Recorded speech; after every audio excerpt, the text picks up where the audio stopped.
First question I'm taking is from Shukanto, who's writing from Agartala. He's seen the Suzuki Gixer, wants to buy it, but has also now seen the Bajaj AS150 and is confused.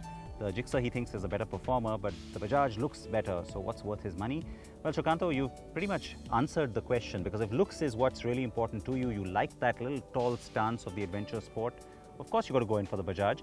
But if sporty performance is what really matters, and that's what you're looking for from this bike, the Gixer takes that quite handsomely, and so I would say that go for the Gixer definitely if performance is what matters to you and you want a sportier bike, but tall stance, well, then quite clearly the adventure sport does it.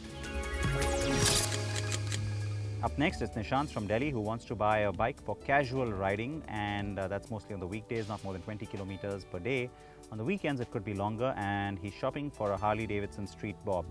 Now, do I think that bike is good? Well, of course it's a good bike in the sense that from the description that you've given me, Nishant, yes, if you want a more leisure-oriented machine, the Street Bob certainly fits the bill. If it also fits your budget, then sure, go in for it. There's a lot of attitude. It sounds great as well.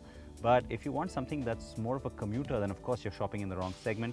That's not what you've said though, so I think it's a safe bet. Go ahead and buy it.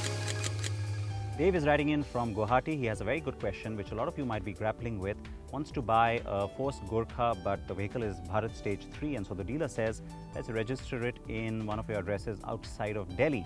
Well, the car will be used mostly in Delhi, says Dave, and so, which is why my problem with this dilemma is, what happens after a few days? You could run into certain trouble if you can't get that car's registration changed to a Delhi registration, and of course being BS3 you won't be able to.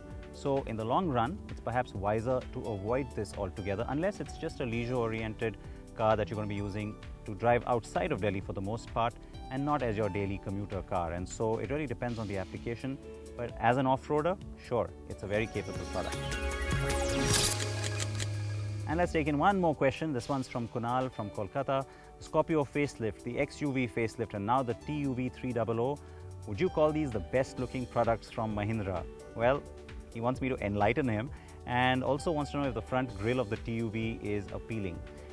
Of course, in my opinion, that is a very boxy design. The TUV could have been a nicer looking car, but it's distinct looking and it certainly looks like the successor of the Bolero. Having said that, all of the Mahindra cars could have been nicer looking, but I think Mahindra tries a little too hard with its design. It's trying too hard to impress, trying to put in all the gimmicks. You need to go with one particular theme and then kind of make that your look and not try and throw everything into one design like what we saw with the last Scorpio or even the XUV facelift. So yes, Mahindra could do better on design. I think in the future you'll probably start to see that as a certain maturity sets into the company, but in the immediate sense, next couple of years, get ready for more gimmicks.